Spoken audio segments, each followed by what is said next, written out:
Hare Krishna Mataji. Hare Krishna Prabhuji, Dandavat Pranam. Hare Krishna. Hare Krishna Prabhuji, Dandavat Pranam. Hare Krishna Mataji. Om Ajnanatimirandhasya Jnananjanashalakaya Chakshurunmilitam Yena Tasmai Shri Gurave Namaha.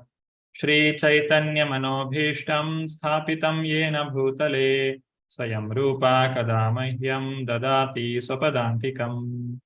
Vandeham Shri Guru Shri Yuta Padakamalam Shri Gurun Vaishnavamscha Shri Rupam Sagrajatam Sahagana Raghunathanvitam Tam Sajivam Sadvaitam Savadutam Parijana Sahitam Krishna Chaitanya Devam Shri Radha Krishna Padan Sahagana Lalita Shri Vishakhanvitamscha.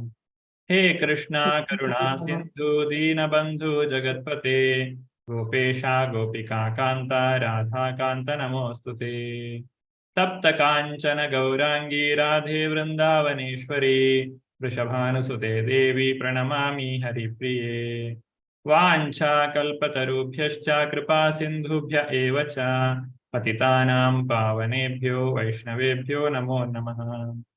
Nama Om Vishnupadaya Krishna Preshtaya Bhutale Srimate Bhakti Vedanta Swamin Iti Namine Namaste Saraswate Deve Gauravani Pracharine Nirvishesha Shunyavadi Paschatya Deshatarine Jayo Shri Krishna Chaitanya Prabho Nityananda Shri Advaita Gadadhara Shri Vasadi Gaura Bhakta Vrinda Hare Krishna, Krishna Krishna, Hare Hare, Hare Rama, Rama Rama, Hare Hare.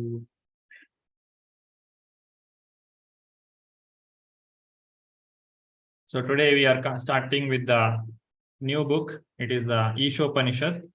It is one of the Upanishad among the 108 famous Upanishads. Hope everyone has this book with you. So it's a very small book with 18 shlokas.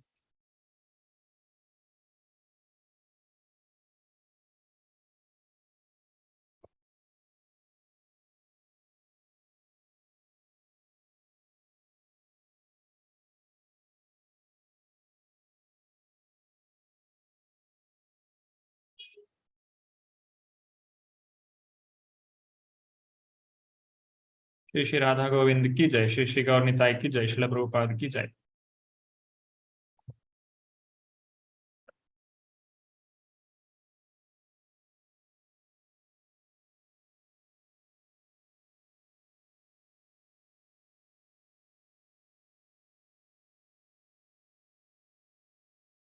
This book will be covered in 6 lessons. The first lesson, that is today's lesson, will be covering the introduction, the first 10 pages of this book. And then in the lesson 2, invocation will be learned. And then we'll start with the shloka. First 3 will be lesson 3, then 4 to 8, lesson 4, 9 to 14, lesson 5, and 15 to 18 is lesson 6. So there are 6 sessions for 18 mantras. Today is the first one, first lesson, that is introduction. Now, what is Upanishad? It is a part of Veda. And what is Veda? Veda means knowledge. Now, what is the difference between Veda and the other knowledge which is available in this material world? There is a big difference. It is the acquiring system, how you are acquiring this knowledge. The Vedas are called avarohana. That means it is a descending process. And the modern education, it is a aroha pantha. That means it is a inductive or ascending process. Why it is called as Aroha, the modern science is called as Arohami, is because the ascending or inductive is referring to climbing, or you are moving from bottom to top. you know little bit, and using that you try to understand more and more and more, and then you will get the better understanding or knowledge. That is Aroha Pantha. And Avaroha Pantha means it is a descending or deductive knowledge, where the knowledge is given by the higher authority, and we will just accept it and then practice. There is no experimentation in the beginning stage. The experimentation will be proved. That means you don't do experiment on your own, but when you put it into practice, then you will get the realization. That itself is the result of your experiment. So the Aroha Pantha, it is based on the experimentation using our own senses, our own understanding, our own capability.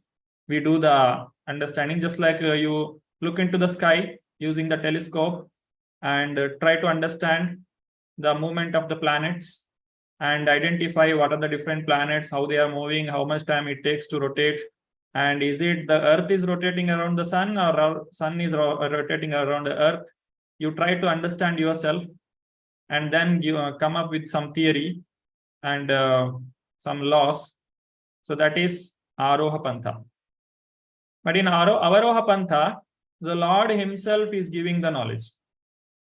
Tene Brahma Hridaya Adi Kavaye Muhyanti Yatsurayaha. The Veda, it is a sound incarnation of the Lord, in which everything is explained and there is no experimentation is required. We put faith on it and we practice it and we realize that it is correct. This is not a blind faith, because the person who is giving the knowledge is perfect. And we can understand there is, when we practice it, whatever realization we get, it matches with whatever understanding we have. So when we get the realization, our understanding becomes more and more firm, so that we can understand whatever we learn is perfect. That is the deductive knowledge or descending knowledge. Now, somebody may argue that this can be a blind faith. How can you put your faith on someone just because they have told? Just because it is told in the Shastra, you are following it. How is that possible?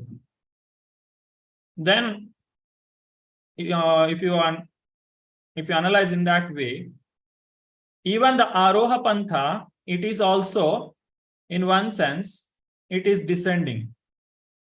How is it descending? Because are we going to do the experimentation on every knowledge that we get in the schools? Are we going to check all the laws which is being presented in the school? No, we just hear that. We go to school, we read the textbook, we get the knowledge, and then we go and do the experimentation in the lab, that to very small extent. And then whatever that is given in the textbook, we write in the exam and we clear our exams. There we don't question, because our aim is to get the marks and somehow get the job and somehow make our life. So there also hearing is important. In the classroom also we are hearing. So in one sense, the modern education, it is a deductive process, but the source is not perfect. The knowledge which is given by the scientists, they have concluded it through the experimentation, through their own effort. So that is a big difference between modern education and the Vedic education. We can take the example of a cow dung. In the Shastra, it is told that cow dung is pure. And we accept it and use it for many purposes. Cow dung is one among the Panchagavya, the cow urine and cow dung. We mix it with the milk, curd, and the ghee, cow dung, cow urine. These 5 things make the Panchagavya, which is taken as a tirtha. It's a purification. the Lord is also bathed with these things. So in general, if we say it's a urine of animal or it's a stool of animal, how it can be purification? How can you get the purification from that? Because it is told in Vedas, it is acting. That means Vedas are perfect. It is beyond our understanding.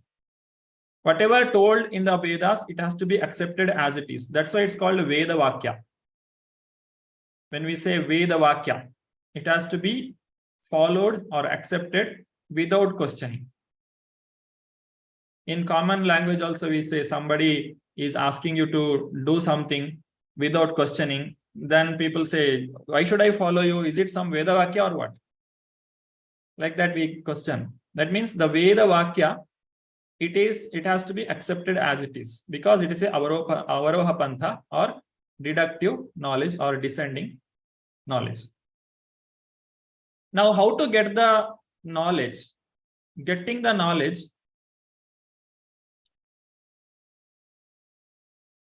there are proofs. It's called as pramana.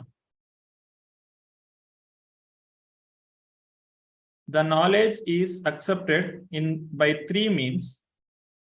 It's called pratyaksha pramana, anumana pramana, and then shabda pramana. The pratyaksha means whatever we understand through our senses.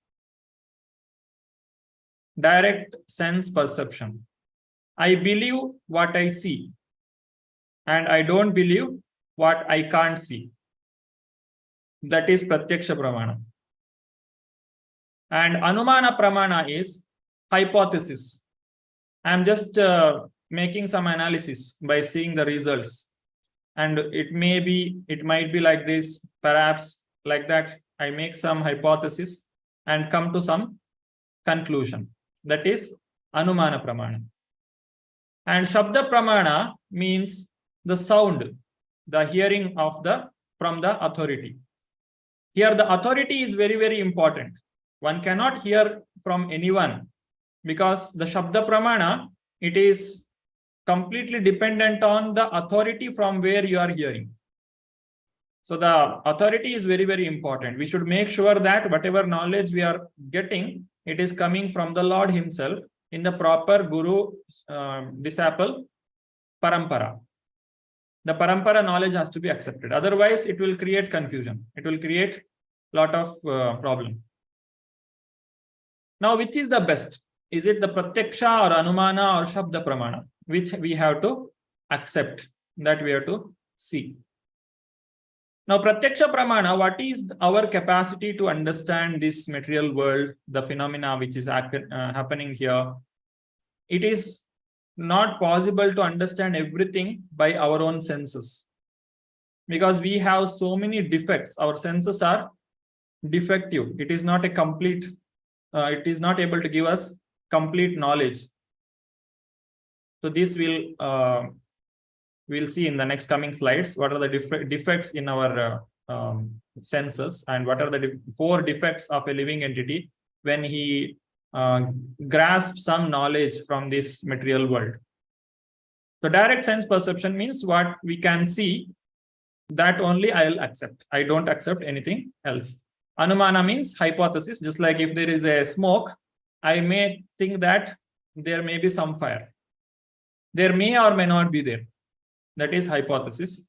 And shabda means hearing from the Lord himself. That is shabda pramana. This is like this. Here you can see, this is an example for pratyaksha pramana. So there was a blind man. He is trying to understand what is an elephant. This is a very common example. So he wants to experience the knowledge or experience the world and understand what it is. And he goes and touches the stomach of the elephant, and he thinks that it's a big wall. And he holds the feet of the elephant, and he thinks that it's a big tree. And by holding the tail,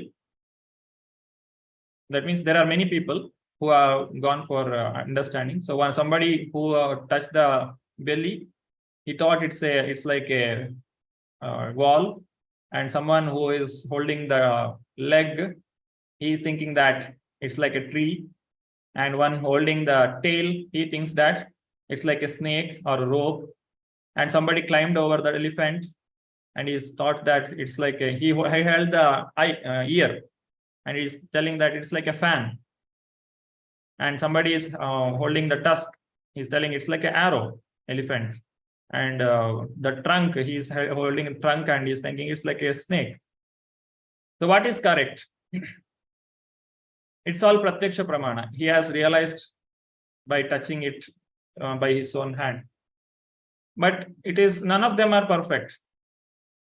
They all are perfect in their own understanding, but none of them are completely perfect or absolutely perfect. So this is what happens when we get the knowledge through the this pratyaksha pramana. Then from where we should get the knowledge? That is from the parampara. Evam parampara praptam imam rajarshayo viduhu sakalena mahata yoga nashta parantapa. So this supreme science was thus received through the chain of disciplic succession, 4.2 Bhagavad Gita. One has to accept the knowledge from the right authority. If the authority is correct, then the knowledge what we receive is also correct. A devotee in the ISKCON, he will receive the knowledge through the books of Srila Prabhupada, which is written based on the previous parampara acharyas, which is leading to the Bhakti Siddhanta Saraswati Thakur, Gaur Kishore Das Babaji Maharaj, Bhakti Vinod Thakur, Narad Muni, then Brahmadev. Like that, it goes up to the up to Sri Krishna. The Veda is like a manual. When we purchase a mobile phone or any electronic items or anything, there will be a manual. And what is there in manual? It will explain about what is the constituent of this product and how it has to be used properly, so that you can make the best use of it. The Vedas are also like that. It will tell how this material world is made and how one should live in this material world, so that he will not get bound and he can easily escape from the material world. Those who would like to read, they can raise their hand. Deepti Mataji, Hare Krishna. Hare Krishna Prabhuji, Dandavat Pranam.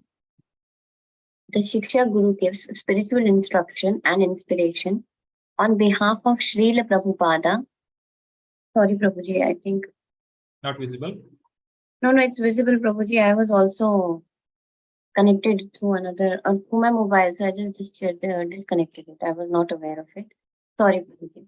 Yeah, the Shiksha Guru gives spiritual instruction and inspiration on behalf of Srila Prabhupada and our Guru Parampara. The Diksha Guru gives spiritual instruction, inspiration, formal initiation, a spiritual name, and later imparts the sacred Gayatri mantras to a qualified disciple as a service to Srila Prabhupada and our Guru Parampara. TPC statement on the position of Srila Prabhupada, March 2013. Srila Prabhupada ji. Thank you. Thank you. Hare Krishna. So it is very important to see that we receive the knowledge from the proper parampara system, and it is a Shabda Pramana which we are accepting. How to choose the Guru? How we can understand who is the proper Guru? That is explained in the Upadeshamrita, which we will be studying later on. Shri Haripriya Mataji. Hare Krishna Prabhuji, Dandavat Pranam. Yes, ma'am. Qualifications of a bona fide Guru.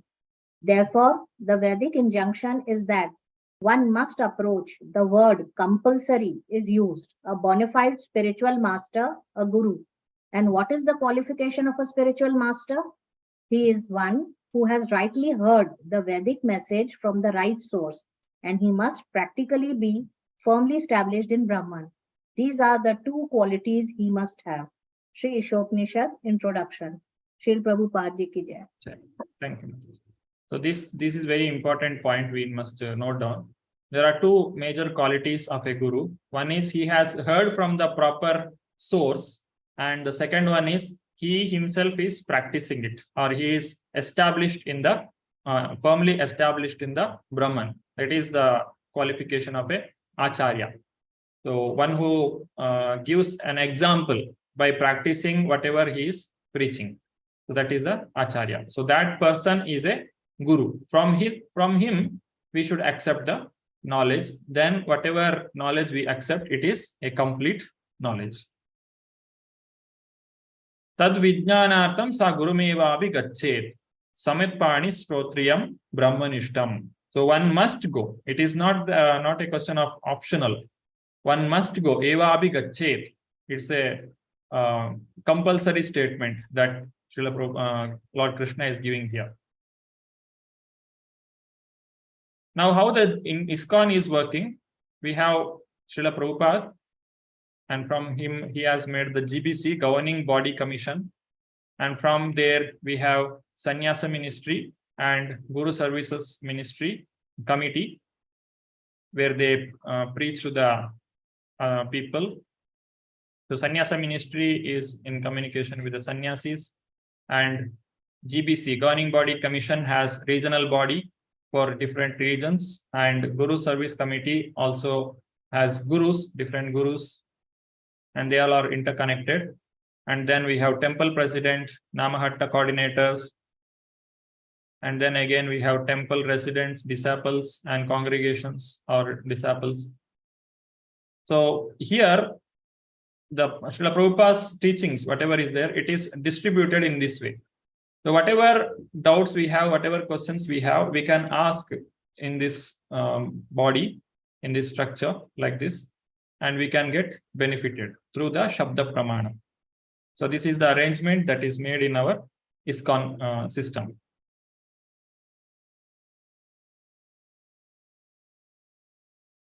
Radha Vallavi Mataji.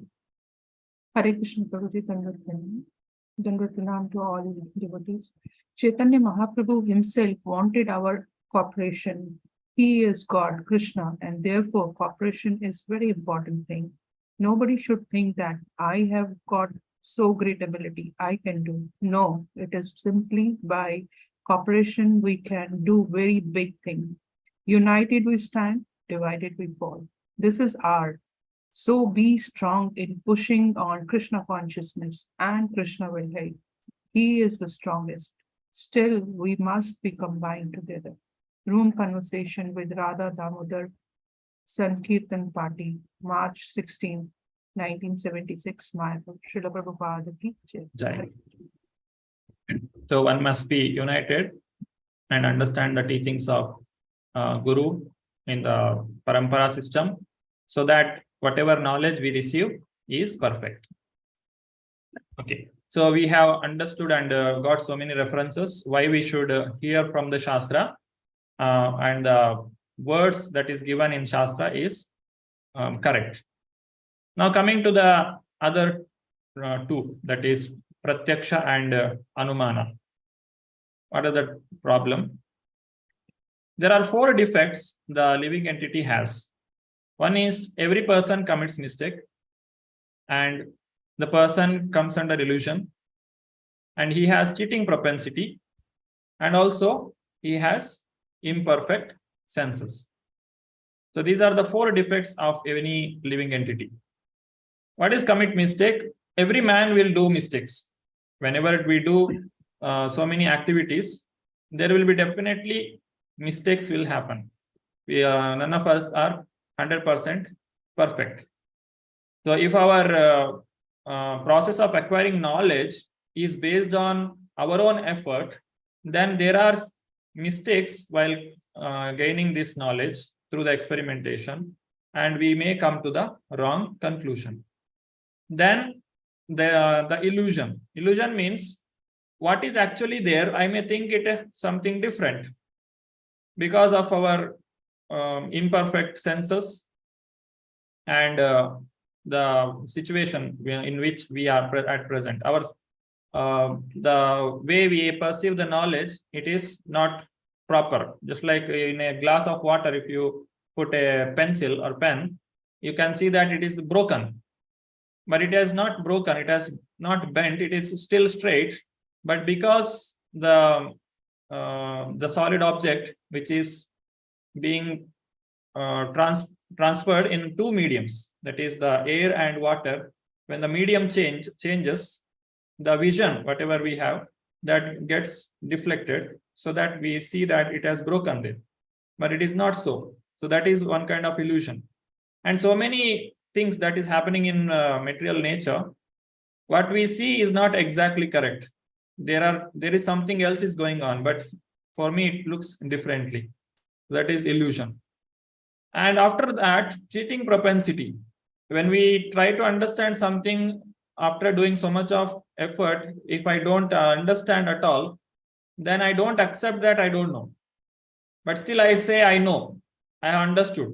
And what you understood, I do some theory and I say this is the correct one. I got it. Why I do? Just to get some name. So that is cheating propensity. I don't know what is exactly happening there, but still I say that I have understood, whatever I tell it's correct. So this is cheating propensity. And also we have imperfect senses, that is karana patava. Brahma pramada vipralipsa karana patava. Arsha vijna vakya dosha nahi esam. That is told in Chaitanya Charitamrita, Adi Lila 286. The Arsha vijna vakya, that is the scriptures which is given by the Lord himself, it doesn't have these 4 defects, but we have these 4 defects. Now, if we try to get some knowledge through the defective senses or defective way, then the conclusion what we get is also defective. It cannot be complete. Now let us say some of the examples. So what this picture say, you can use the chat box to reply. What is there in this picture?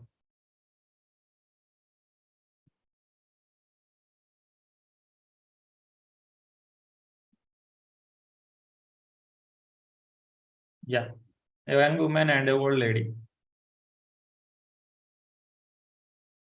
Anybody else? What is there in this picture? What you can, this is a very famous, most of you must be knowing. Yes, Prabhuji. Same, Yeah. Prabhuji. So it is how you perceive. Say if this is the mouth of a old lady, then you can see a old lady. And if you see this as the eye of a young lady, then it is young lady. Okay, Rakshita Mataji is selling small boy. Is it so? Okay, maybe. Okay, thank you. Next, continue. So here you can see this is a square. But is it this line is straight or it is bent? Bending. Is there any bending or is it straight? In one angle it looks straight and another angle it looks bent. There are bends. Bending? Okay. See, because of these circles around, it looks bent, but none of them are bent. They are straight lines. If you remove these circles, then it will look properly. Because of the background, it makes us to think that it has bent. Okay. Are these lines, these long lines, are they parallel or are they not parallel? That means, are they going to collide after some time? Actually, Are they- parallel. Yes, Prabhuji. Parallel. Collide.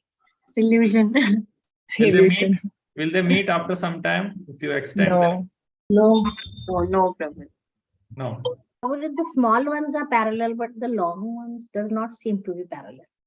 No, my question is long one itself. Okay. They don't seem to be parallel the way they are crisscrossed. Yeah, that is because of the smaller lines. The bigger line doesn't look parallel. Parallel. So these are some of the obvious things which we can make out our senses are imperfect. Perfect. Do you think these circles are moving or rotating? Yes, it looks like that. Rotating. But Rotating. can you identify which portion it has moved? You just concentrate on one single color and check whether it is moving. It's not moving. No, Prabhuji. When you look at the single one, it doesn't move. Yeah. Yes. They're actually not. It's still not moving. Eye Prabhuji. is moving. The eye is moving. Our eyes are They are moving. not moving. Yes. They are not eyes are- moving. They are They are not still. moving. We are moving. That, We are imagining they are moving. Yeah. or maybe the internal functioning of the eye is making it to move, Prabhuji. I mean, it's Yes. not moving. Yes, yes. So So- that's how. See, if you whatever circle you find it is moving, you move your eyes to that circle and stare at that. Then you find Stop. that it is stopping. Yeah. Yes, stop. So this is a crude example. You can get so many illusions like this in Google. You can find optical illusions. So with this kind of senses, our understanding will not be complete, and we do mistakes. Just like here, you can see. What is the mistake here?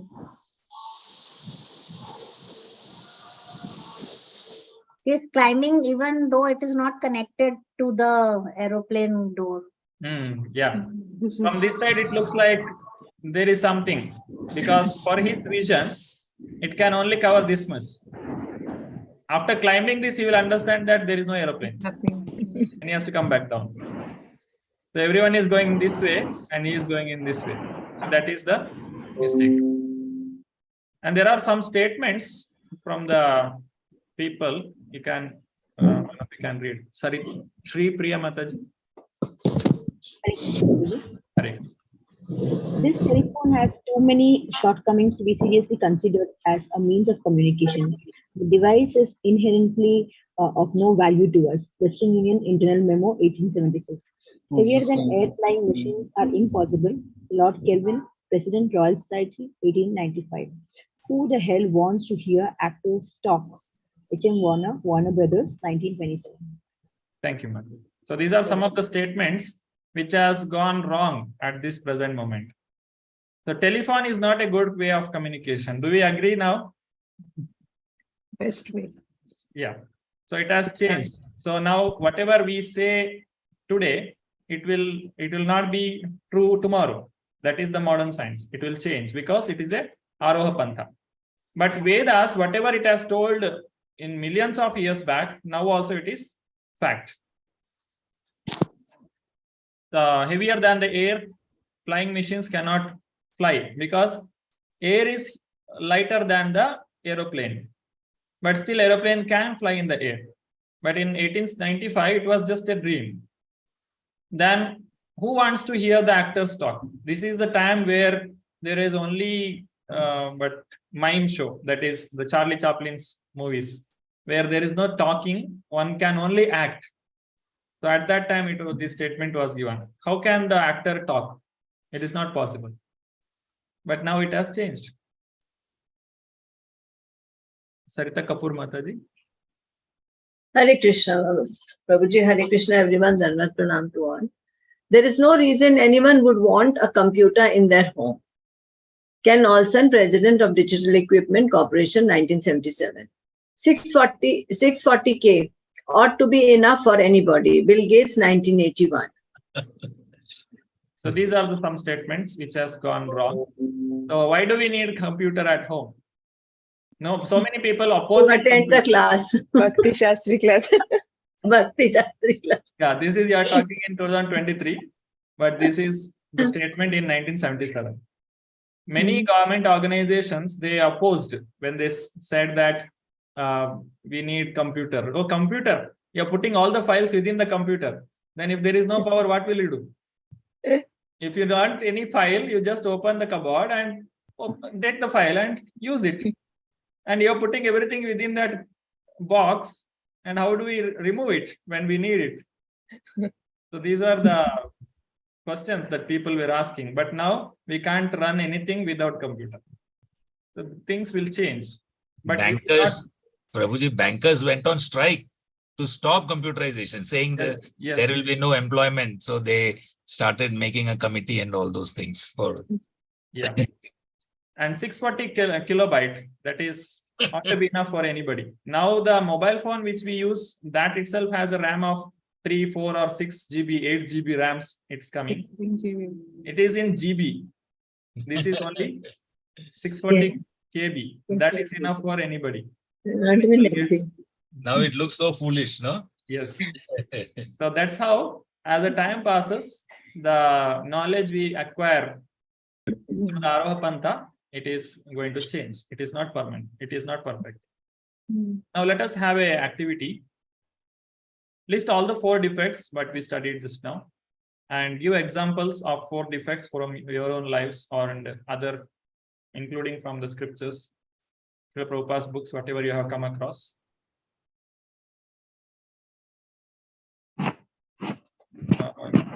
Do you need time for this to discuss, or will you directly speak? If you must be having something in your mind, you can just, is it fine? Or should I make breakout room? No breakout rooms. No, Prabhuji, we can do this activity. Yeah, directly we do. Let us do. Yes. I will lower the hands so that once again, freshly you can raise. Yeah. Those who want to talk, please raise your hand.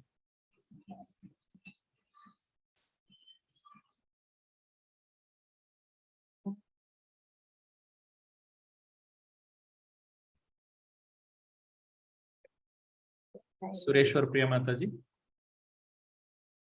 Hare Krishna, Prabhuji. Hare Krishna. Let me try to answer the first part of it, that is committing mistakes. I can take the example of last examination. I studied well, but then too, after writing that fill in the blanks, at the end, I found out, even though I studied, I did not remember it. And I committed a big mistake there. And it would have been avoided, but it happened. And that is one example I can tell you. And cheating propensity, so everyday life, we are having it. So let others speak. Thank you so much. Thank you, Mataji. Hare Krishna. Anybody else would like to say? Illusion or pramada. Yeah. What we always think maybe an illusion. Whenever we are thinking one thing from our opinion, and when we are going there, it will be entirely opposite. Then only we can identify, oh, what I am thinking and what is the actual thing that is happening there. Yeah. That Completely different. most of the time we sense it's. Yes. Hare Krishna. Thank you, Mataji. Shri Hari Priya Mataji. Hare Krishna, Prabhuji. For illusion, it is like when till the time I had not joined Gita 18 days, I was living in a very fool's paradise, thinking that I have achieved a lot in life. I have a lot of degrees and professionally doing well. I have a good personal life. I have kids. I have husband, all fulfilling aspects. I have all the riches which is basically needed.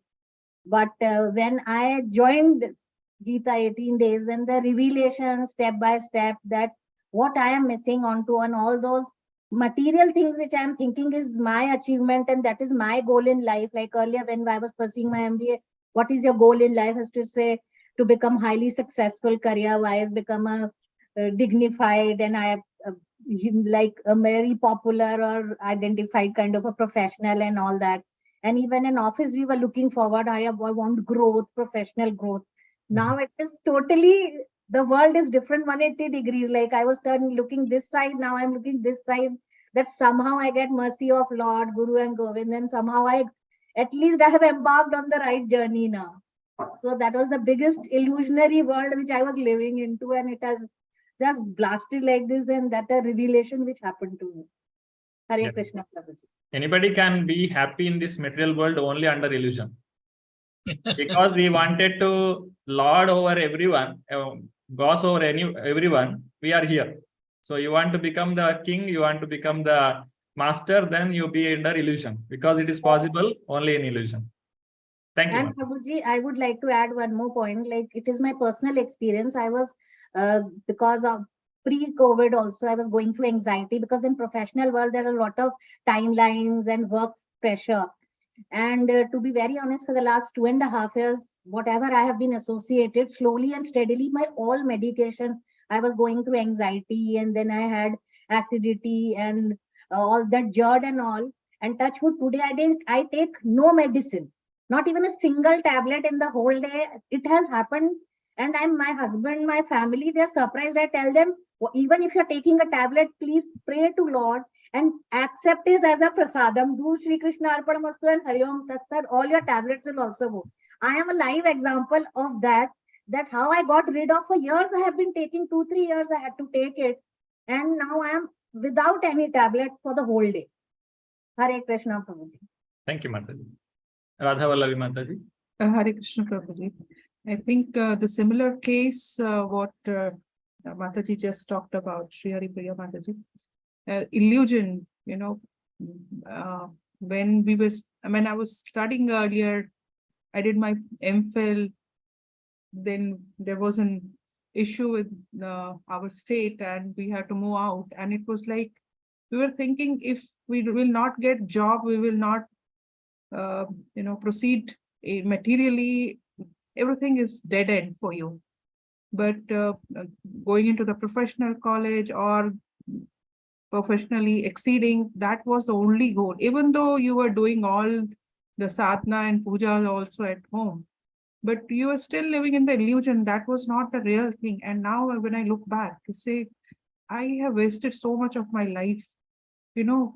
God had given a golden opportunity to leave everything and just think of him only. You had Krishna with you always, but that illusion got slowly cleared when the Guru Kripa has happened, when you have understood through Shastras what is the real thing for. So the imperfect sense is that way, because our senses were, I'll talk about myself, the senses were so imperfect because I was thinking material thing is topmost, that spirituality was karmakand. It was not real spirituality. It was not the real devotion, even though you were performing the puja and all, but that was to get the material gain, not the spiritual enhancement. And now you see through your imperfect senses how much of time one has wasted, and you went on committing mistakes because you were thinking that material thing as a topmost. So I think that was the biggest mistake which we realize now, how we cannot get the time back and how much of time has been wasted by just thinking about all material thing. But now with the help of Guru, with Shiksha's Guru like you, Namnishta Prabhu, and other devotees and other Shiksha Gurus which I have here, you think, yes, whatever has happened, it was a journey which was to give you, bring your faith more staunch, become more firm in your faith now, and learn from the past mistakes, past illusions and imperfect senses, and just don't deviate. Just be into that one path. Hare Krishna. Thank you, Mataji. Hare Krishna. Rakshita Mataji. Yeah, so what I feel is, as long as we are in this material world, these 4 defects will continue to act. Whether it is making mistakes, whether it is illusion, cheating, and all other things, imperfect senses. Because we see that even in our devotional activities, while chanting, we are not at Shuddhanam stage. We are still committing a lot of mistakes. And while doing deity worship, we commit a lot of mistakes. Even while reading and like taking classes also, after the class, I go back and look at the PPTs or scriptures and check, okay, did I tell the right thing or did I tell the wrong thing? So many times I do it out of fear. I will double check. So these things are here to stay as long as we are in this material world. But the whole beauty of it is, after doing all these mistakes, Krishna is still accepting it. That is the whole beauty of it. He is not saying, no, you are not doing Shuddhanam, don't chant, stop chanting. No, he never says that. And whatever faulty activities we are doing, the deity worship or anything, he is still accepting it. This example I wanted to quote from Ramayana. Vibhishan went and wrote everywhere Rama, Rama, Rama in Lanka. And then told Ravan, Ra means Ravan and Ma is Mandodari. So we are actually writing you and your wife's name, not Ram's name. Then out of illusion, that he created an illusion for Ravan. And then Ravan was like, okay, yeah.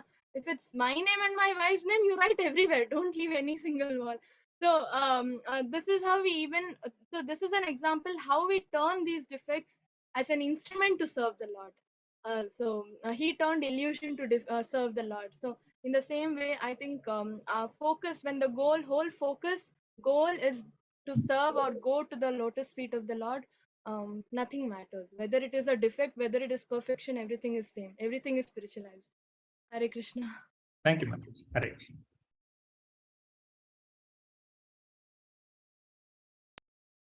Okay, let us hear what conclusion Srila Prabhupada gives here.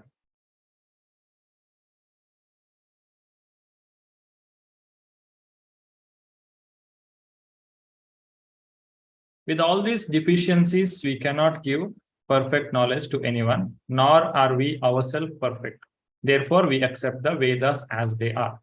So whatever understanding we are getting, it will be perfect only if we accept it through the Shabda Pramana, not through the Pratyaksha or through the Anumana. They are not perfect. Only through the Shabda Pramana, it is perfect. So understanding this, we will accept the knowledge from the Ishopanishad. So that is the one of the Upanishads in Vedas. So this will continue after the Kirtan. Rakshita Mataji will do the Kirtan. Mataji, you can start. Share the screen, Prabhuji. Yes, Mataji? Can I share the screen? Yeah, sure. I have to make you course, no? Okay, just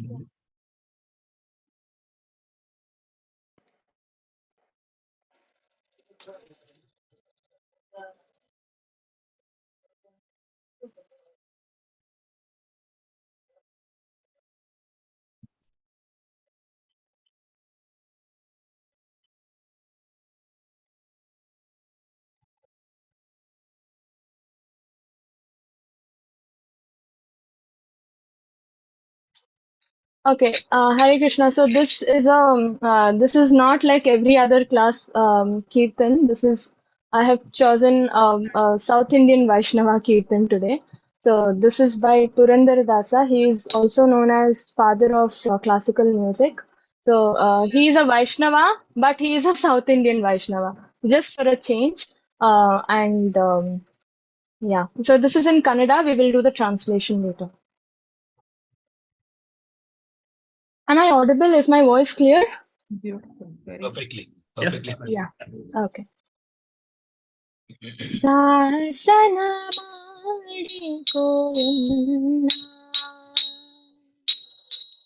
dasana madi govinda, Swami Sasira Namada Venkataramana, dasana madi govinda. ದುರ್ಬುದ್ಧಿಗಳನ್ನೆಲ್ಲ ಬಿಡಿಸೋ ದುರ್ಬುದ್ಧಿಗಳನ್ನೆಲ್ಲ ಬಿಡಿಸೋ ಕರುಣ ಕವಚವೆಲ್ಲ ಹರಣಕ್ಕೆ ತೊಡಿಸೋ ದುರ್ಬುದ್ಧಿಗಳನ್ನೆಲ್ಲ ಬಿಡಿಸೋ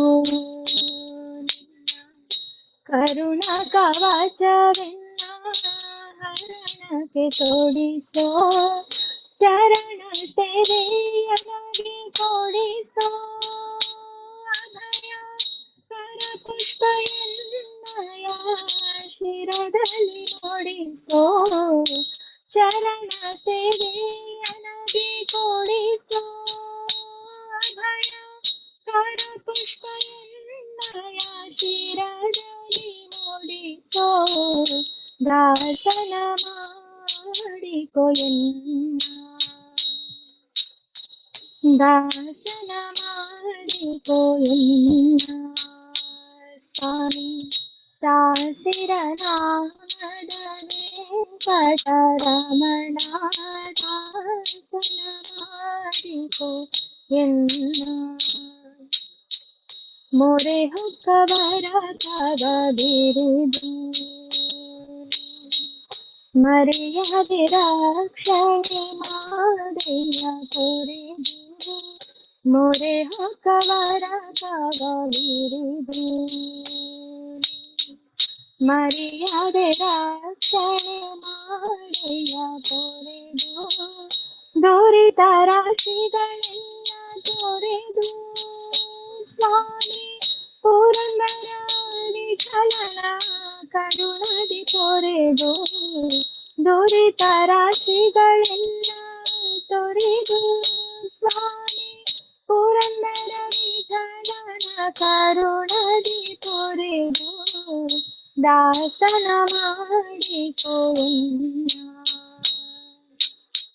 ದೃಢ ಭಕ್ತಿ ನಿನ್ನಲಿ ಬೇಡಿ ದೇವ ಅಡಿಗೆ ರಘುವೆನಯ್ಯನುದಿನ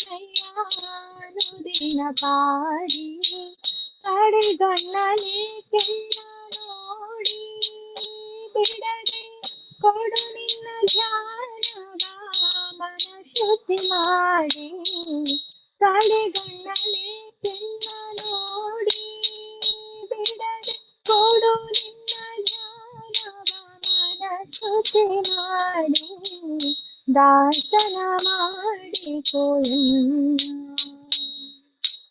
ದಾಸನ ಮಾಡಿಕೊಳ್ಳ ಸ್ವಾಮಿ ಸಾಸಿರ ನಾಮದ ವೆಂಕಟರಮಣ ದಾಸನ ಮಾಡಿಕೊಳ್ಳ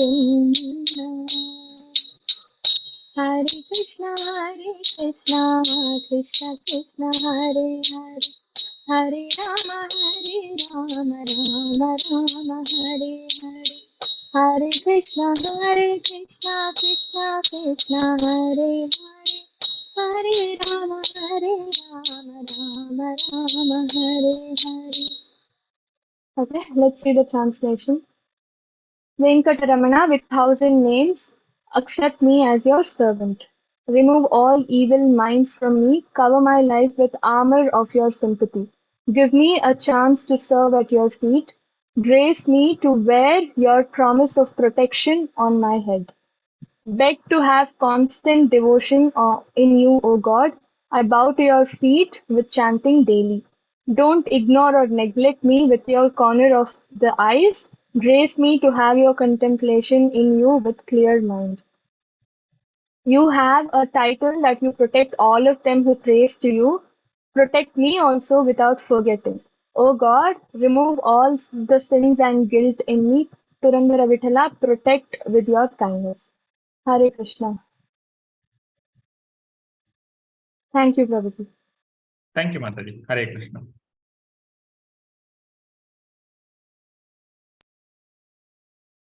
Let us continue our discussion.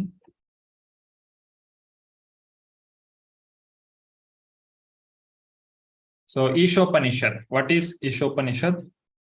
Ishopanishad is a part of Veda. The Veda has 4 parts.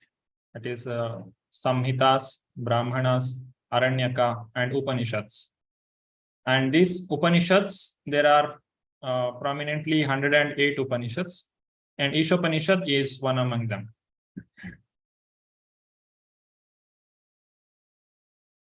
So what is Veda? Vedas deal mostly with fruitive activities to gradually elevate the general public from the field of sense gratification to a position on the transcendental plane. Now, Veda means there are many ways we can understand what is Veda. So basically, Veda, the Rig Veda, Yajur Veda, Atharvana Veda, Sama Veda, these are the 4 Vedas that is divided by Vyasadeva in the beginning of Kali Yuga, so that Kali Yuga people can easily understand the knowledge. What is there in Veda? We all are curious to know what is Veda, because we have not studied any Veda as a systematic study of Vedas. So what does this Veda deal with? It is a collection of all the knowledges. The Rig Veda, it is the collection of all the mantras used in the chanting of yajna. Yajna means sacrifice. Yajur Veda explains about how to perform the yajna, the different activities. And the Sama Veda, it is the glorification of the Supreme Lord, as well as the different demigods and all the instruments that are used in proper meter. And Atharvana Veda, it also deals with it has certain things like the material requirements, like the Ayurveda, and different things are there in Atharvana Veda. So Veda doesn't only contain about knowledge about the Lord. It also talks about this material world. Whatever a person wants, he can get it through the Veda. Anything that you are aspiring, you can get it from the Veda. So when a person learns this Veda, in the beginning, what he will do as a person who is living in this material world, he will try to use this Veda for gaining his personal benefit. So that is called as Karma Kanda. The Karma Kanda portion of the Vedas, which is called, which is used for sense gratification. When he completed that, when the activities for sense gratification, namely the Karma Kanda chapter, are finished, then the chance for spiritual realization is offered in the form of Upanishads. So Upanishads is also called Vedanta. That means after using the Vedas for sense gratification, it not necessarily everyone has to do that, but generally the Vedas are meant, they are giving this knowledge, just like in Bhagavad Gita, Krishna says, Traigunya Vishaya Veda Nistraigunyo Bhavarjuna. The Vedas are talking about different modes. In whatever mode one may be, he can use the Veda for gaining the purpose, whatever he wants. So these three guna, the Veda is also talking about triguna only. So when he completed that, frustrated, enough, I have enjoyed enough, but I am not getting complete satisfaction. Okay, let me understand what is the source of this world. How can I really become happy? So when he turns his face towards the Lord, then the Upanishads will begin. So that is the Upanishads. So the realization, spiritual realization, is offered in the form of Upanishads, and these Upanishads mark the beginning of transcendental life. So in the beginning means what? It is the Brahman realization. One will understand this material world, what is working. It is not because of my endeavor. There is Lord behind everything. So that is the beginning of realization, the spiritual realization, which is offered through the Upanishads. So in Upanishads, you don't find the Lord's name directly. It is speaking about different analysis. It will explain about the material world and how we are performing our activity in this material world. It will tell how we are getting entangled in this material world and what is the path for liberation. In that way, it will do so many ways of analysis. And you don't find the word Krishna. Even in this book of Srila Prabhupada, in the entire book, you don't find the word Krishna. He will not directly use the personal name, because Upanishads is like the office of Krishna. There everything is officially explained. You have to do sacrifice for the pleasure of the Lord. Why? Because you are being maintained by the Lord. So in this way, it will speak. It will not speak about sweet pastimes of the Lord. That is not available in the Upanishads. So that's how the Upanishads will begin the spiritual life.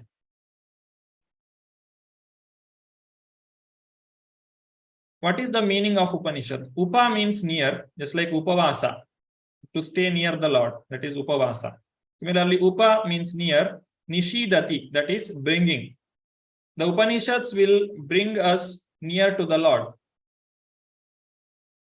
And another meaning is, Upa means near, Ni means certainly, Shad means loosen one's bondage to this material world and destroy the ignorance about the Swarupa of the living entity, our real eternal situation, and also to attain the liberation. That is Upanishad. This is the meaning of Upanishad. These Upanishads are like the crown jewel of the Vedas, the final conclusion of the Veda. If you find anything that is valuable in the entire Veda, it is the Upanishad. And this Ishopanishad, it is the last chapter of Shukla Yajurveda. There are two Yajurveda, Shukla and Krishna Yajurveda. So this comes in Shukla Yajurveda and contained within the Vajasaneya Samhita. as we have learned, the Veda has two subcategories: the Samhitas, Brahmana, Aranyaka, and Upanishad. So every Veda has, all the four Veda has these subcategories, and in the Yajurveda, Shukla Yajurveda, it is coming under Vajasaneya Samhita. So it is also called as Vajasaneya Samhitopanishad. That is another name. This Ishopanishad word name is coming because it starts with the name of Isha. Isha Vasyamidam Sarvam. It starts with like that. So it is called as Ishopanishad. Prominently, there are 11 Upanishads: Isha, Kena, Katha, Prashna, Mundaka, Mandukya, Taittiriya, Aitareya, Chandogya, Brihad Aranyaka, Shvetashvatara. These are the 11 prominent Upanishads which we can find. And if you want to know what are the 108 Upanishads, you can go to Adi Leela of Chaitanya Charitamrita, 7th chapter, 108 shloka purport. There one can find what are the different 100 Upanishads. So here you can find, regarding the Upanishads, the following 11 Upanishads are considered the topmost. And then Prabhupada lists from 1 Ishopanishad, Kenopanishad, like that. He goes up to the 108 Upanishads. Muktikopanishad is the one in which all the 108 Upanishad name is given. So totally there are 108 Upanishads, in which 11 are the most important. So you can note down the shloka number so that you can go for further studies. So kindly, Prabhuji, please repeat the shloka number. Yeah, it is here, Mataji. Adi Leela, 7th chapter, 108 purport. Prabhuji, one more thing. That Veda has that 4 parts you said. One of the parts, it is Aranyaka. And what are the other 3? I did not hear it clearly. Samhita, Brahmana, Samhita, Brahmana, Upanishad. Samhita, Brahmana, Aranyaka, and Upanishad. Upanishad. Okay. Thank you so much, Hare Krishna. Hare Krishna. Now, what is Veda? Veda can be understood in a narrow understanding as well as in the broad understanding. So generally, people understand Veda as it is 4 Veda. How many Vedas are there? If you ask the question, there are 4 Vedas: Rig Veda, Yajurveda, Atharvana Veda, Sama Veda. But an average understanding is the literature which is derived from the Vedas are also Vedic. And the people who live according to the instructions of the Veda, they are also Vedic. They all are Vedic literatures or Vedic life, or everything that comes, either the Patanjali Yoga or the Ayurveda, Dhanurveda, all these things which are derived from Veda, they are also Vedic. This is an average understanding. The strictly speaking, there are only 4 Vedas. That is Veda. And a broad category, it is Vedic literature or Vedic life. There is Western life and Vedic life. So in that way, it's an average understanding of Veda. In an expansive way, it is the collection of all the knowledge. Whatever knowledge the sages they had, they have given or they have collected everything together and given in the form of Guru Shishya Parampara, and that is called Veda. So these are the 3 ways we can understand what is Veda. The Veda, the word with means to know. That is knowledge. And one who knows the Veda is called Vidwan. Vidwan or Vidushi. So that is the meaning of Veda, is the knowledge. So any part of the knowledge, it is Veda. Anything that you want to know, it is there in Veda.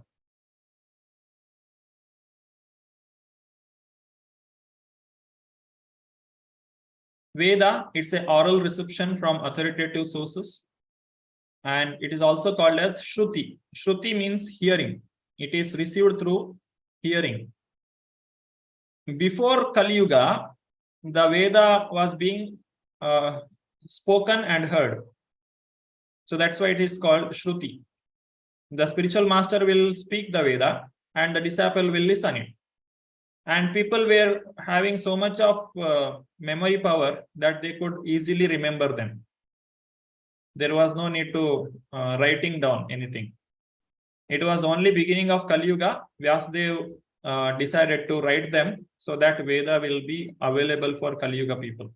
Because if we read so many times also, after few months or after few weeks, we will forget. So again, read it. So that is the need.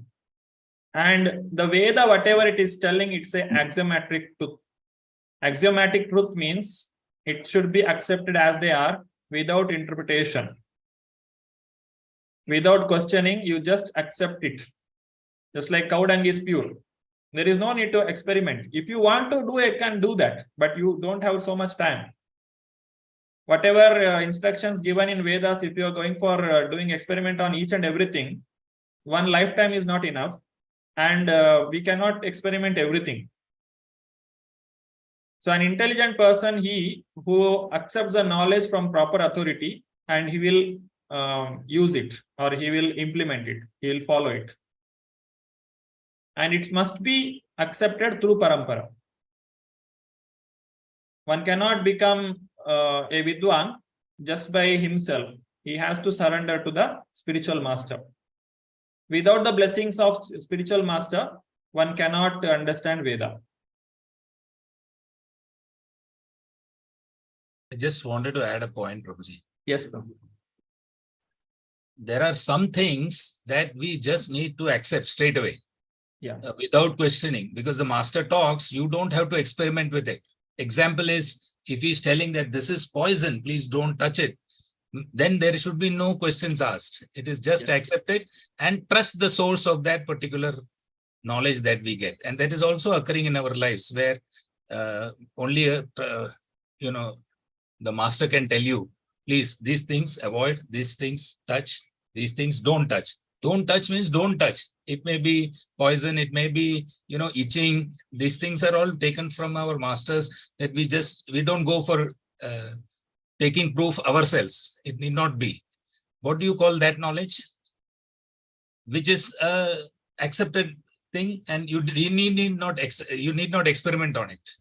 It's called axiomatic truth in the modern term. Okay, yeah. Got it. In axiomatic means, in science also we have certain statements are given, it is directly accepted. To be taken. Yeah, it cannot be, or it may not be experimented. Thank you. Thank you, Prabhuji. Hare Krishna. In the Vedas, every verse, it is called as mantra, and collection of mantras are called sukta, and collection of the sukta are called as samhitas. Okay, this is just for information. Mantra, collection of mantra is called sukta, and collection of sukta is called as samhita. Okay, continuing further, there is something called prasthanatraya. If we want to understand any topic in the in this Vedic literature, the Vedic understanding, there are three ways to understand. It's called prasthanatraya. Traya means three. It's called Shruti prasthana, Smriti prasthana, and Nyaya prasthana. Shruti prasthana means it is something what we hear directly from the Lord, or what directly comes from the Lord. It's called Shruti prasthana, and the example is Veda and Upanishad. In the parampara, the Lord himself directly given to the his next coming disciples, just like Lord Krishna gave to Brahma, Brahma gave to Narad, Narad gave to Vyasadeva, like that the knowledge has come down. And Shruti prasthana, Smriti prasthana means the realization of the great soul, the great sages, that is Purana and Mahabharata. These Purana and Mahabharata will explain what is there in Shruti. Shruti are like codes. Just like in the Indian Penal Code, this is the number, and this is, it should be like this. In the law, there are so many codes. So how it is exactly acting, that is explained in the Purana. Just like if you say the holy name can liberate a person. How it is exactly, you can take the example of Ajamila, which is explained in Purana and Mahabharata. There are many examples. So that is Smriti Prasthana. It is like the mother is telling some instructions to the child. That is Shruti Prasthana. And then the elder sister of the child, she will come and explain it with more details. That is called Smriti. The Vedas are like quotes. In Puranas, we get the story. Veda and Upanishad cannot be understood by common man. It requires a lot of intelligence and lot of analysis. But Purana, it is talking about our own life, our own examples, people like us. The Puranas and Itihasa. Purana and Itihasa, what is the difference? Purana, it speaks about, it is a conversation and it is a collection of many examples, many stories, which are happened not only in this earth, it has happened in different planets. Just like Narsimha Leela and the killing of Hiranyaksha. They are happening in some other planet, the Gajendra Moksha. It happens in some other planet, and we are taking that example. And Puranas, generally, it is like conversation between two people in which all these stories are involved. The Srimad Bhagavatam Mahapurana, we can take the example, the conversation between Parikshit Maharaj and Shukadeva Goswami. It begins with the questioning of 6 questions by the sages, and then the sages, the Suta Goswami explains the sages about all these 6 questions he will answer, and final question, 6th question, he will say that the Dharma has taken shelter under this Bhagavatam. Then they will ask, what is Bhagavatam? Who told this? When it happened? All these questions will come. Then it continues up to 12th canto, continuously. That is Purana. And Mahabharata, Mahabharata is Itihasa, Mahabharata and Ramayana. This is even more related to our life, because it happened within this planet or within this earth itself. And we have the pastimes of the Lord here. So this is even more closer. And it is even more closer to our life. The examples are very, very close. So we can very easily understand what is explained in Purana and Mahabharata. And Nyaya Prasthana, this is the, again, it's a code in which Vyasadeva has given the Vedanta Sutra. The word Sutra means formula. These codes has to be explained. One of the example for code is Atato Brahma Jijnasa. So Vedanta Sutra will say only that much. Atato Brahma Jijnasa. What do you understand from that? We don't understand anything. Then Acharyas will come and write the commentary. We have our Acharya Baladev Vidyabhushana, who has written commentary on Vedanta Sutra, which is called as Govinda Bhashya. Similarly, any Acharya coming in the Parampara, he will have one Bhashya. Ramanujacharya has written Bhashya. Madhvacharya has written Bhashya. Every Parampara which is authorized, they have a Bhashya for this Vedanta Sutra. Writing Bhashya for Vedanta Sutra makes a Parampara authoritative. It is just like you want to present some thesis or some theory you want to present to the public to the scientific world. Then whatever explanation you are giving, it should match with the formula which is already there in the mathematics or physics. It should not go against it. So what philosophy you are presenting to the public, it should not go against Vedanta Sutra. That's why Vyasadeva has given this Vedanta Sutra. It's a formula. So what knowledge we are accepting, it should be having these 3 parts: Shruti Prasthana, Smriti Prasthana, and Nyaya Prasthana. But in general, those people who have studied Vedas, they will accept Shruti's Prasthana more authoritative than Smriti Prasthana. Why? Because they give the argument that Shruti is more authorized because it is directly coming from the Lord. And Smriti means it is something which is given by the realization of the sages. So it is of lesser value. This is the, if you see, other than the devotees who are the scholars of Vedas, they will give this argument. You must present everything from Shruti only. We don't accept the Smriti. If you want to argue with a Mayavadi, you have to give all the references from Shruti only. If you say in Bhagavatam it is told like this, or in Mahabharata it is so, they are not going to accept your references. So you should be very thorough in the Shruti if you want to present something to the public who are the scholars of Vedas. They will accept Shruti and Nyaya, but not the Smriti. But the beauty of Smriti is, it is more closer to us. It is like our own near and dear one. It is making the things more easy to understand. And a common man also can understand what is the conclusion of Vedas.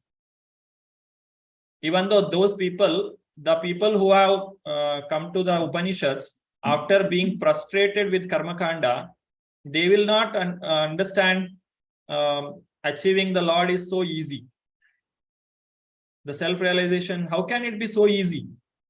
Just like in Ayurveda, there are very easy methods. Means you just change your lifestyle. You drink this hot water every day, your disease will be cured. You will not get headache, no fever, no cold. You will be all right. If you say this much, the patient will not accept. No, doctor, I have very big problem.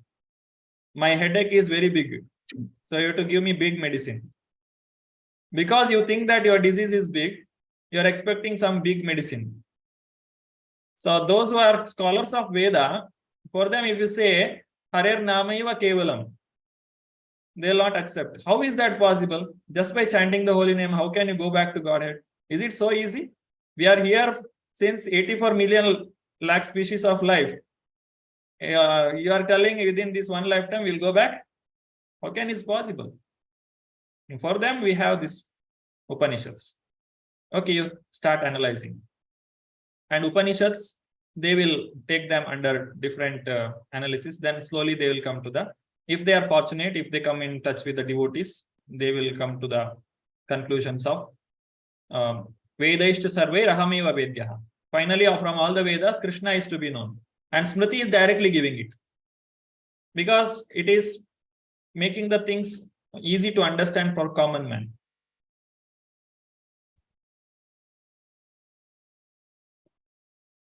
So Vedic knowledge is very vast. We have Shruti and Smriti, two parts. And what is there in Shruti? Shruti has Vedas, the Rig, Yajur, Sama and Atharvana Veda. And these Vedas have four parts: Samhita, Brahmana, Aranyaka and Upanishads. Samhitas are the mantras. Generally, Samhitas will be studied in the Brahmacharya time. And Brahmanas are for Grahasthas, rituals which are performed. Aranyakas are used during the Vanaprastha, esoteric explanation of mantras. And Upanishads are studied in the Sannyasa. Jnanakanda, philosophy of Brahman, how to achieve Brahman. They will only reach the Brahman state here. They will not come to Bhagavan state, Bhagavan realization. So this is a general way of understanding, but we are given something beyond this Upanishads. Directly, Prabhupada has given us Srimad Bhagavatam Mahapurana, which will give the Panchama Purushartha, that is Krishna Prema. Dharma, Artha, Kama, Moksha, it is a result of studying Veda. But we get Krishna Prema directly. And Upavedas are there, that is Dhanur Veda, how to fight in the war, Ayurveda, how to get cured from the diseases, that is Upaveda. And there are Vedangas, Kalpa, Shiksha, Vyakarana, Nirukta, Chanda, Jyotisha, astronomy, meters. This is Chandas. While singing, those who study singing, they will know. Nirukta, etymology. Etymology means understanding the meaning of a mantra by its root word. and grammar, which is very much needed for learning. Everyone will learn Vyakaran in the beginning of studies. Then pronunciation. Proper pronunciation is very important. Just like in Bhagavatam, there is a birth of Vritrasura. Actually, Vritrasura's father Twashta wanted Vritrasura to kill Indra, but his pronunciation was not proper. So Vritrasura got killed by Indra. He told, I want a son who can kill Indra. But the meaning of his pronunciation was, I want a son who gets killed by Indra. So he got killed by Indra. So that is a pronunciation mistake. So one should learn this. In Vedas, pronunciation is very important because it is not personal service which you are doing. You are doing everything officially.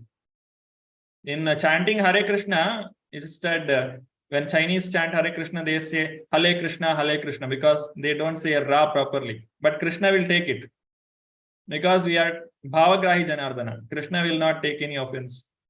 He will see what is your motive. But in Vedas, it is not so. When you are doing Yajna, your pronunciation should be perfect. Otherwise, these devatas will get confused. Then Kalpa, the rituals which are performed. Anyhow, we are not getting into these things. I'm just giving some gist of it. I'm also not good at that. Then coming to Smriti. Smriti also has many parts. The ritual sutras, tantra, Pancharatra. Pancharatra, we use the Narada Pancharatra, which explains how to worship the Lord, Vaishnava worship. Beginning from early morning worship, waking up the Lord and Mangalarti, and up to the Shayanarti. What are the different worship methods? And Puranas, there are 18 major Puranas, and there are Upa Puranas again. Then Itihasa, Ramayana, Mahabharata, and Shad Darshana. This is 6 darshanas. They are Vedanta, Mimamsa, Nyaya, Vaisheshika, Yoga, and Sankhya. These are different Shad Darshana. This Shad Darshana itself is a big topic of explanation. And Vedanta is the one which gives the spiritual understanding. Other things are, they have many material things included, just like Patanjali Yoga, Yoga Sadhana, it is a yoga part. And Sankhya also has the atheist Kapila Sankhya or metaphysics understanding. Vaisheshika, given by Kanada, it is a metaphysics, philosophy of existence. It's like atomic knowledge. Kana means atom. The knowledge related to that. It's called, the name is Kanada. And Gautama has given Nyaya Shastra and Mimamsa by Jaimini. And Vyasadeva has given Vedanta knowledge, theology of Upanishads. So this is the vast knowledge of Vedic understanding. And most of the literatures are lost. Everything is not available now. And here we have ritual sutras, Shauta, Grihya, Dharma Sutra, and Dharma Shastra, all these things. Do we need to study all these things to finish our Bhakti Shastri? No. And just by studying 4 books, by doing Bhakti Shastri, will our understanding will be incomplete? No. Prabhupada says 4 books are enough. It is Shruti, Smriti, Purana, Pancharatra. It is all included in 4 books. What are they? The Prasthanatraya in Vedanta. We have Shruti, that is Vedas, which include Samhita, Aranyaka, Upanishad, etc. Smriti, Purana, Itihasa, Pancharatra. Nyaya, that is Vedanta Sutra. How it is covered in Prabhupada's books? For Bhakti Shastri, we have Bhagavad Gita, Ishopanishad, Nectar of Devotion, and Nectar of Instruction. Now here, the Bhagavad Gita, it is a... Okay, this one more, I think I forgot. Bhagavad Gita is a part of Mahabharata. And Mahabharata is a part of Smriti. And the definition of Shruti is that thing which is directly spoken by Krishna. And Bhagavad Gita is the one which is directly spoken by Krishna. So Bhagavad Gita is a Shruti within the Smriti. So it can be a Shruti as well as it is a Smriti also. But general people, since it is Bhagavad Gita given as a part of Mahabharata, they will accept it as a Smriti only. So where is Shruti now in our studies? It is this Upanishad, Ishopanishad. And do we have Smriti? Yes, it is Bhagavad Gita. And Nyaya, it is the Bhagavatam. So Bhagavad Gita, Ishopanishad, nectar of devotion, nectar of instruction for Bhakti Shastris.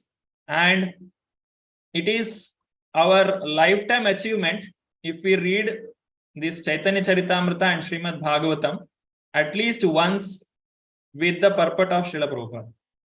Before death, one must finish this. There are many devotees who have finished reading these books 5 times, 10 times. Some people 50 times they have read, dedicated people. For them, it is like many people have kantastha, many shlokas of Srimad Bhagavatam and Chaitanya Charitamrita. When they speak, it is like the nectar flowing from their mouth.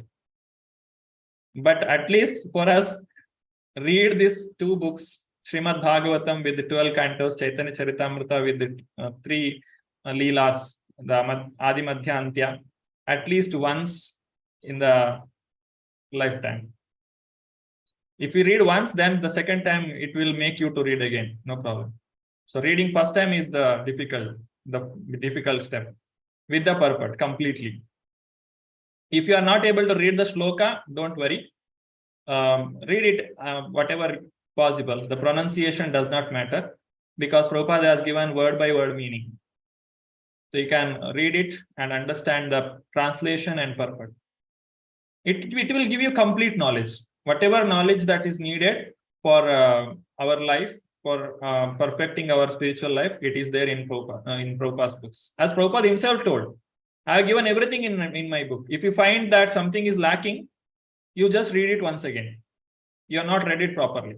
You read it properly, then you will understand. So these 4 books are enough. So these 4 books are for Bhakti Shastri, and these 4 books for lifetime. Everything is covered.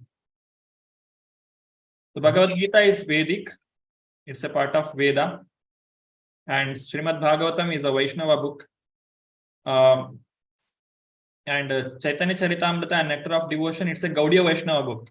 It is not a part of the overall knowledge of Vedanta or Vedas. The scholars of Vedas, for them, it's not a part of their study, but this is a contribution of Goswamis and the devotees coming under Gaudiya Vaishnava Siddhanta.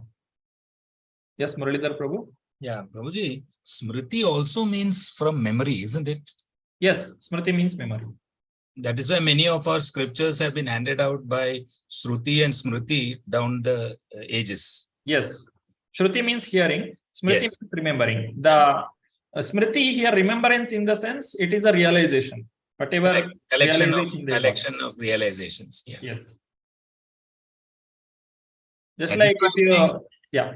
Sorry, that is why we have saved a lot of our literature by people who by-hearted it and hid in various gurukulas and handed it down generations. Yes. And that has not been written by anybody. It's not written as yet in a structural way. This Bhagavatam for us is definitely a divine. You know, my mother has read for two times a year, and I never knew what was she doing. I really didn't know what was she doing. And she would say, now this time I finished one, take a photograph. I have taken a photograph of her finishing once. Then she says, now I'll finish twice, second part of the year. August, there is a month, no? In Kerala, we keep reading all these scriptures. Yeah. She used to complete in that time one round. Bhadra Purnima, there is a day celebrated for distributing Srimad Bhagavatam. Yes. This like example can be given. Chant early in the morning. In the Brahma Murta, one has to chant. This is the instruction. This is like if you take, say, for example, it's a Shruti mantra. One must chant in the Brahma Murta. Now, what the Smriti will do, how you have to chant? What are the practical way to get up early in the morning? And how one should sit and chant properly? What are the distractions? These all explanations, details will be there. So that is, these things will be done by the Smriti. Those who have already done it, they will give their realization. So it will help us to advance. If you take only with the Shruti, then it is very difficult. We say that Vedas are so difficult, I can't read it. But if you take the help from the devotees, then it is possible. Hare Krishna, Prabhuji. Yes, Mataji. Prabhuji, on the last slide, as you mentioned that these are Gaudiya Vaishnava books too. Yeah. Like when I visited Vrindavan, there is a very famous Prem Mandir. And the cult over there which they follow is of, I think, Sri Jagadguru Kripaluji Maharaj is the guru there. And in that particular setup also, they read and study this Chaitanya Charitamrita and NOD also. So, but I don't think they are Gaudiya Vaishnavas. Yeah, but the author of these two books are Gaudiya Vaishnavas. Okay. Rupa Goswami and Krishnadas Kaviraj Goswami.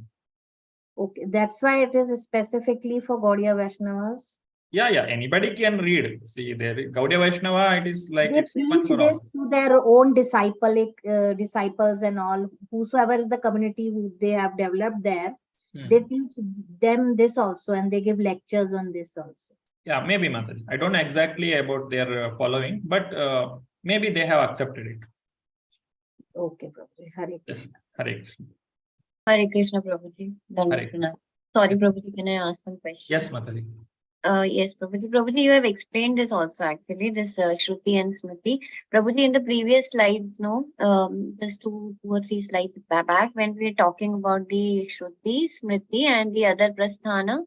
Nyaya. Yes, Nyaya.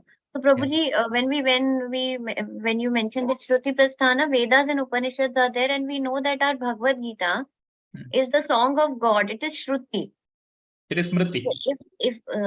Yes, correct. It is Smriti because it is coming under Mahabharata now. Yes. But Prabhuji, why these people, I mean, why the scholars of Vedas, when they are so much rigid in following the instructions of God, whatever is coming directly from the Lord, why don't they agree to Bhagavad Gita? I mean, it is directly coming from Sri Krishna, no? So why do they consider it to be a part of Mahabharata when it is being directly spoken by Krishna? They are afraid. They are not ready to accept the fact.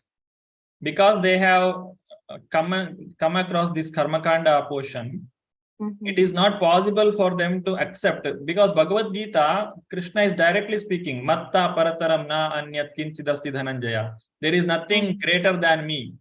How can they accept it? It's very difficult for them. So they don't touch it. Mahabharata, accept, especially one who is not a Vaishnava, he cannot touch this Srimad Bhagavatam. Correct, yes. The statements that are given, it is like slap on the face. So they are afraid, they don't give any commentary on that. They just only say that it is of lower understanding. Means it is not for us. They just say like that and they leave it.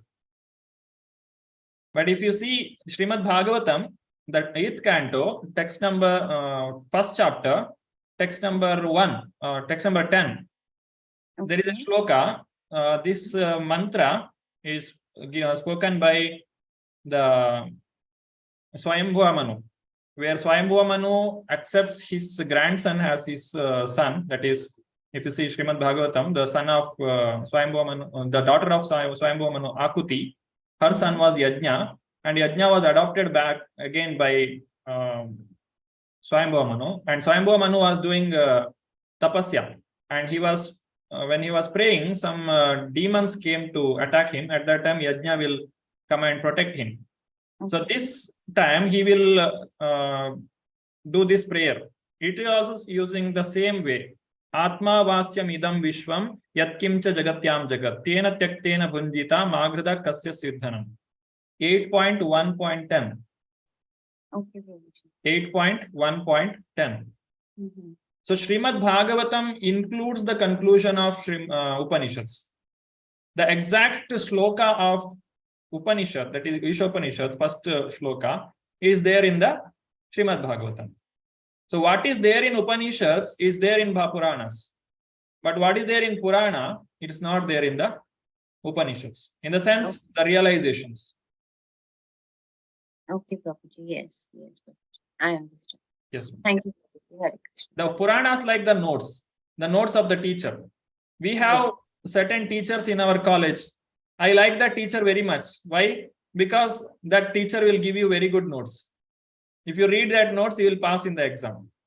So all conclusions are there in the notes. So this Puranas and Mahabharata, Itihasa, they are the notes from the perfect teacher. These teachers are teaching us because out of compassion. They understand that these fallen conditions, so how they can read this Vedas, how they will understand. They are fully into material world and They are only struggling to manage themselves, how to fill the belly and how to maintain some relation with the people who are around us, fighting every day. We are completely lost in that. And where is the time for realizing the conclusion of Veda? So they give easily. All the Vaishnava Acharyas, they sing the song, as Mataji has sung the song. They'll give very simple way of understanding what is Veda. So anybody, you, whatever state you may be, in whatever work you may be doing, you can continue to practice spirituality. The life itself becomes spiritual. The everyday activity will become spiritual. So sadhya, yes, Mataji. Sorry, Prabhuji. Yes, Mataji. Prashant Triya, where does it fall into this Vedic chart? It is here. It is, the Nyaya is given separately. Here you can see Shruti is here, Smriti is here, and Nyaya is here. Nyaya, actually, it can be used as a subservient to Smriti also. But you just had explained this Prashant Triya, 3 paths. Pardon, Mataji? You talked about this Prashant Triya. Prasthana Traya. Prasthana Triya. Sorry, Yes. Prasthana Triya. These 3 things are used to understand the Vedic knowledge. If you want to see, if you want to present something which you have composed to be authenticative, then your philosophy or a presentation should be accepted by Shruti, Smriti, and Nyaya. Okay, okay. That's how it is taken. Okay, I now understood it. Yeah. Okay. Nyaya is a part of the Shaddarshana, and also it is serving the Smriti again. Okay. So sadhya is Krishna, sadhana is Bhakti. That is, the goal is Krishna, and the path is devotional service to Krishna, established through the Bhagavad Gita and Ishopanishad, and sadhya and sadhana explained in the nectar of devotion and nectar of instruction. So establishment, that is, Bhagavad Gita will tell what is Krishna, who is Krishna, and Ishopanishad also says who is the absolute truth, what is his nature. And this nectar of devotion and nectar of instruction, they are more focusing about the explanation through which we can achieve that. It doesn't mean that Bhagavad Gita doesn't have this, but it also explains about sadhya more. But these 2 books are more dedicated. Nectar of devotion is telling us how to practice bhakti, and nectar of instruction will tell us how to practice bhakti, or how a personal behavior must be, how a devotee should be. All these things are explained. So this is the principle and this is the details. It is explained here. So these are the 4 books. Now let us hear from Srila Prabhupada. Sureshwar Priya Mataji. Hare Krishna Prabhuji. Prasthanatraya. Therefore, the Vedanta Sutra is known as Nyaya Prasthana. The Upanishads are known as Shruti Prasthana, and Gita, Mahabharata, and Puranas are known as Smriti Prasthana. Adi Leela 7.106 per part. Srila Prabhupada ki jai. Jai. Hare Krishna. Hare Krishna. Sarita Mataji. Hare Krishna Prabhuji. Prasthana Traya. The Mayavadi philosophers accept only the Nyaya Prasthana and Shruti Prasthana, rejecting the Smriti Prasthana. Adilila 7.117 per part. Srila Prabhupada ki jai. Jai. Radha Vallavi Mataji. Hare Krishna. Prasthana Triya. Whenever there is argument on some point, one has to give reference from these Upanishads. If one can give reference from the Upanishads, then this argument is very strong. Srila Prabhupada ki jai. Jai. Thank you, Mataji. Deepti Mataji. Hare Krishna Prabhuji. This Krishna consciousness movement is completely authorized from Vedic principles. Shri Ishopanishad. Shri Prabhupada ki jai. Thank you. Thank you. So in this way, Srila Prabhupada has given the Shruti Prasthana, Smriti Prasthana. But where is Nyaya Prasthana? Shruti Prasthana, Prabhupada has given Ishopanishad. Smriti Prasthana, we have Srimad Bhagavad Gita. And what is Nyaya Prasthana? Srimad Bhagavatam. Bhagavatam. Srimad Yes. Bhagavatam. Wonderful. Correct. Srimad Bhagavatam, as I told earlier, every Acharya should write a commentary on Srimad, on the Vedanta Sutra, that is Nyaya Prasthana. And even though we have Baldev Vidyabhushan who has given Govinda Bhashya for our Parampara, and also this Srimad Bhagavatam is a natural commentary on the Srimad, this Vedanta Sutra. The person who has written the Sutra, he himself explained the Sutra in Srimad Bhagavatam. So our knowledge is complete. We have all the three. We have Shruti Prasthana, we have Smriti Prasthana, and we have the three. Nyaya Prasthana.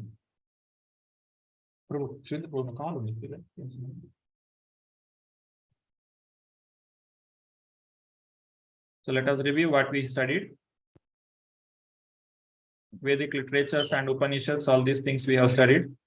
Why Prabhupada has published this Sri Upanishad, Ishopanishad? It is the Shruti Prasthana to make, to understand authenticatively. And three types of evidence, pramanas, we have seen, and what are the four defects of conditioned souls and reason for accepting Vedic authority. Why we should accept Vedic? Because we are having some four defects. And Shabda Pramana in relation to ISKCON gurus, that the structure of ISKCON we have seen, how the knowledge is being given.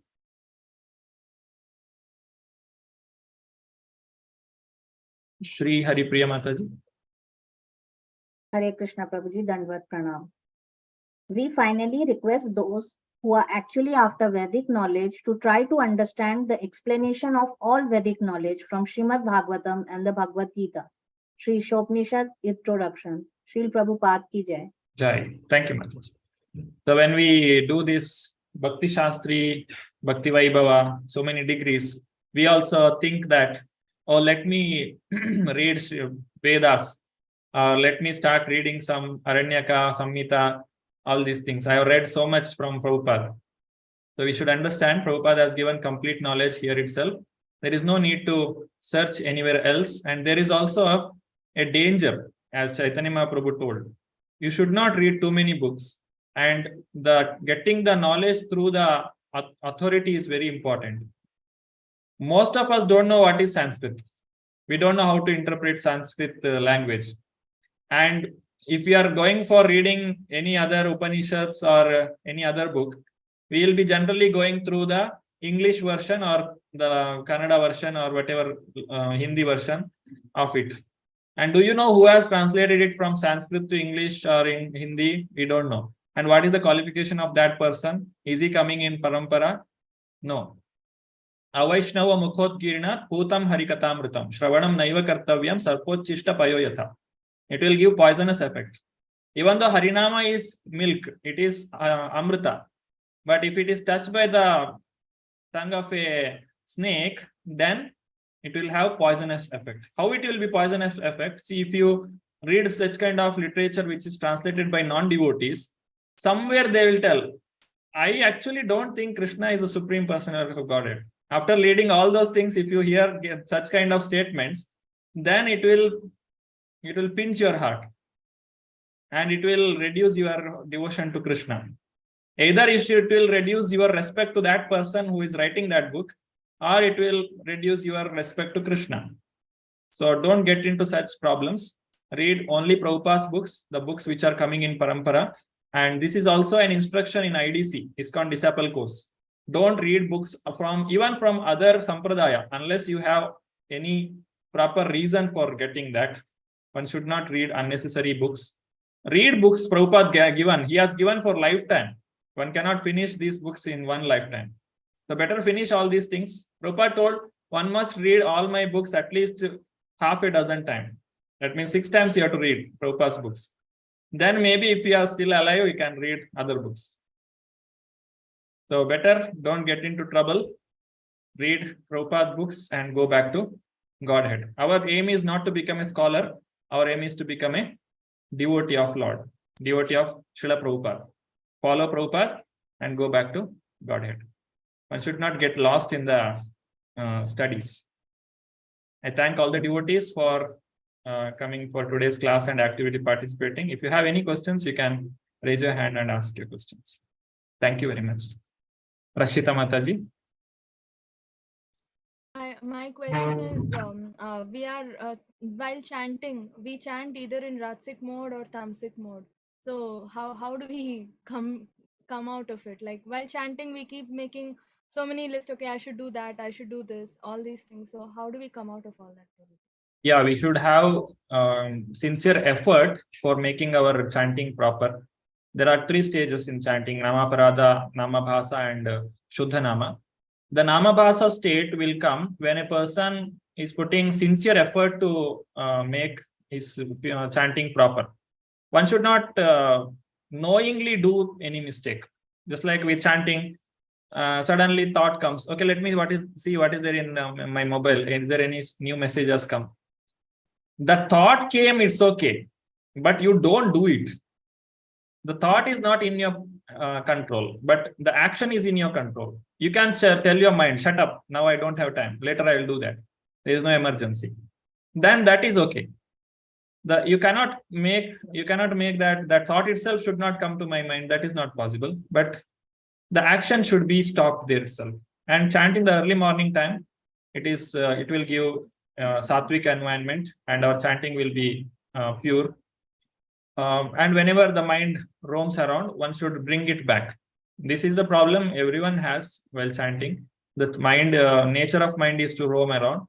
You should consciously bring it down and remove all the distractions as much as possible. Don't keep the distractions. Just like when you're sitting for chanting, you should chant in a place where there is no much movement of the people. If you are sitting in between the crowd, where people are moving around, they are chatting or they are speaking loudly. If you are sitting that place, then definitely you get distracted. So find a place where there is calm and you can sit quiet and concentrate on the holy name. Hearing is more important than thinking. The mind will roam. Don't try to remember any pastime of the Lord. If it comes on its own, it's fine. But there is no need to remember the pastime of the Lord also. Just hear the name. Hare Krishna. The word Hare should be heard and Krishna should be heard. Hare Krishna, Krishna Krishna, Hare Hare, Hare Rama, Rama Rama, Hare Hare. The people who speak about the Japa seminars, they say, if you are able to hear one mantra properly, you are the most fortunate person. If you are able to hear one mantra properly throughout your 16 rounds, this is Hare Krishna mantra once. You are the most fortunate. Understand this. And there is no much anything more to be understood. This is how one should chant. It takes a lot of time. Today my chanting may be proper, but tomorrow it may not be. So you should not think, okay, I have achieved something now. Now my chanting has become pure. Now it will not go down anymore. No, it is not so. Again, Maya will bring so many tricks, but still we should continue. The sincere effort will give us success. Thank you, Prabhuji. Hare Krishna. Hare Krishna. Any other questions?